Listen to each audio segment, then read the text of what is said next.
We've been hearing from people across the country, not just this state. We feel she's going to arrest me today for violating the order, and frankly, we don't care. The owner of a restaurant defies Governor Janet Mills and opens his business to lines of customers a full month before the state says he can.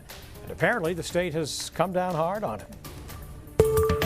Now, because the number of COVID-19 cases differs so wildly from county to county, the governor's plan to reopen businesses gradually on a statewide basis is coming up against a lot of criticism. Especially those who rely so heavily on tourists.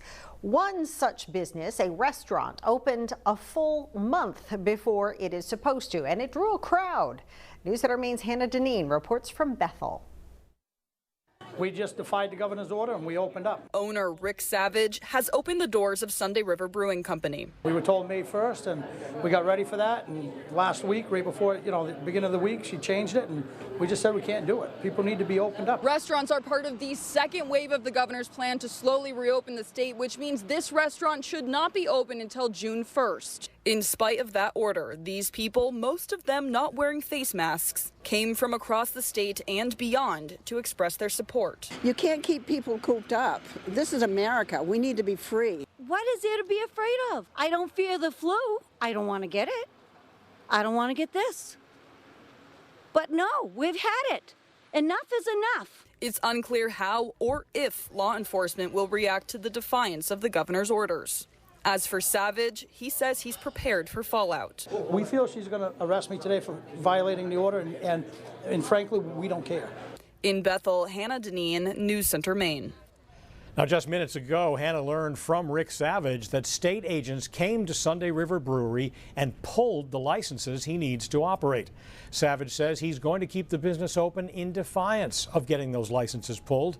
Now, it should be noted that according to Maine law, someone found guilty of violating an executive order can serve up to 6 months in jail and pay a $1,000 fine. Rick Savage may be one of the governor's more vocal critics when it comes to her plan to get businesses back up and running, but there are others. And today, the governor had something to say to them. News Center Maine's Don Kerrigan is here with that. Don. Hi, Cindy. Some of this clearly is political, but some is also business frustration. But it's clear that a portion of Maine's population is trying to force Governor Mills to change her mind and back off on the restrictions she put in place. There's another rally scheduled for tomorrow in Augusta, and that's just one of the ways the governor's opponents are pushing back. When protesters rallied outside the Blaine House 2 weeks ago, they said it was time for Maine's economy to be restarted after the more than month-long shutdown, demanding businesses be able to start up and people free to do what they want. Governor Mills did ease restrictions slightly when she announced her plan on Tuesday, but tourist businesses in particular are angered by her plan to continue that 14-day self-quarantine on people coming into the state. I've been involved in the tourism industry, both as a young person and now as an insurance agent.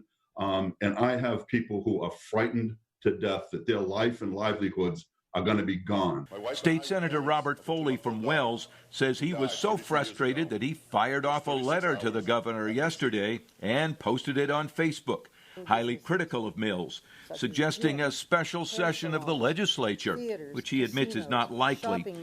But Foley says the governor's current plan cannot be the answer. What I really hope is going to happen is I'm hoping that the governor and her administration will start to engage the business community, the legislators, the public into this ongoing discussion to try and salvage the summer that all of us need and want.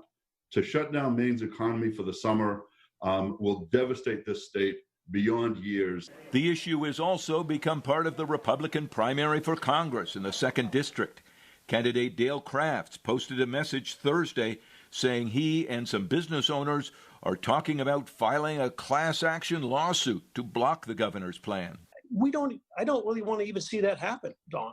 We just want to see the governor sit down with more business people and communicate. Kraft says the effort is not political, But his opponents in the Republican primary, Adrian Bennett and Eric Brakey, have also been speaking out on the issue to build support in the 2nd District. The governor and Economic Development Commissioner Heather Johnson have said they want to find ways to back off on some requirements, especially the 14-day self-quarantine, but don't have the answer yet.